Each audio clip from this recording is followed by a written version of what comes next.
90 के दशक में एक फिल्म आई थी, नाम था दूल्हे राजा। गोविंदा, कादर खान और हास्य कलाकार जॉनी लीवर इसमें मुख्य किरदार में थे। फिल्म के एक दृश्य की याद अनायास ताजा हो गई, जिसमें जॉनी लीवर कादर खान को डबल क्रॉस करते हैं, लेकिन दावा उनके साथ होने का करते हैं। इन दिनों बिहार की सियासत में भी कुछ ऐसा ही माजरा दिखाई दे रहा है।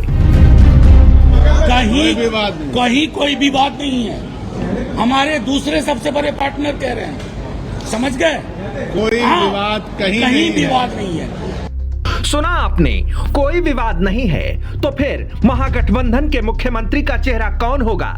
इस पर कांग्रेस खुलकर कुछ भी कहने से क्यों बच रही है? जरा सुनिए। जब कांग्रेस के प्रदेश प्रभारी से पत्रकारों ने पूछा कि क्या पार्टी ने इसके लिए तेजस्वी के चेहरे पर मुहर लगा दी है, तो कैसे सवाल पर वो बचकर निकल गए। आपको पता चल जाएगा, आपके बगैर तो अफसाना अधूरा है।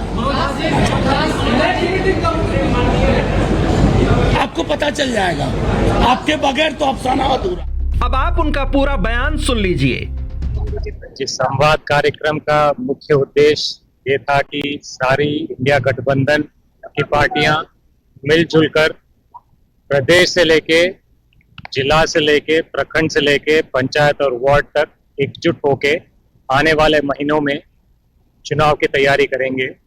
ये बात हुई थी और ये शुरुआत है और ये आगे और हम प्रखंडों तक लेके जाएं। दरअसल बिहार में कांग्रेस की दुश्वारियों को समझना मुश्किल नहीं। यहाँ 90 के दशक से ही कांग्रेस की सियासत लालू की अगुवाई वाली आरजेडी की बैसाखी पर चल रही है। दिन ब दिन पार्टी यहाँ कमजोर होती गई और वोट बैंक छिटकता चला गया। संगठन शून्य हो गया, या फिर यूं कहें कि नाम मात्र ही रह गया। हालात ये कि साल 2020 के विधानसभा चुनावों में पार्टी 70 सीटों पर लड़ी थी, लेकिन इनमें से महज 19 ही विधानसभा पहुंच सके। इतने कमजोर स्ट्राइक रेट के साथ अब कांग्रेस के 70 सीटों पर फिर से उम्मीदवार खड़ा करने की दावेदारी साथी दलों को नागवार गुजर रहा है।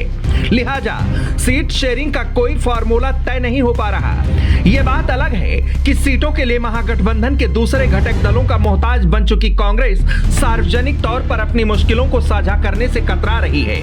बैठक के बाद में आपको पता चलेगा। बैठक के पहले कैसे पता चल जाएगा कि क्या फैसला लिया जा रहा है? महागठबंधन के सभी वर्कर, सभी नेता, सभी जिला अध्यक्ष की बैठक है, उसका जो निर्णय होगा आपको पता। कांग्रेस की हालत यहाँ भई गति सांप छछूंदर केरी वाली हो चली है। पार्टी यहाँ अपने पैरों पर खड़ा तो होना चाहती है, लेकिन अपने पांव और अपने दमखम पर उसकी यकीन डामाडोल हो चला है। दशकों तक यहाँ कांग्रेस की राजनीति लालू के इर्द गिर्द ही नाचती रही और अब वो चाह कर भी आरजेडी से पल्ला झाड़ने की स्थिति में नहीं है। हालिया दिनों में कांग्रेस बेशक आरजेडी से थोड़ी दूरी बनाती जरूर दिखाई पड़ी है। जब लालू की इफ्तार पार्टी में प्रतिमा दास को छोड़कर पार्टी का कोई बड़ा नेता नहीं पहुंचा। इतना ही नहीं, प्रदेश प्रभारी ने भी जिम्मेदारी संभालने के बाद लालू से मिलना जरूरी नहीं समझा और हाल ही में प्रदेश की कमान संभालने वाले दलित नेता राजेश राम ने भी अब तक लालू के दरवाजे पर दस्तक नहीं दी है। हालांकि इससे कुछ बड़ा हासिल होता नजर नहीं आ रहा। अलबत्ता सीट शेयरिंग में कांग्रेस की प्रेशर टैक्टिक्स के तौर पर इसे जरूर देखा जा रहा है।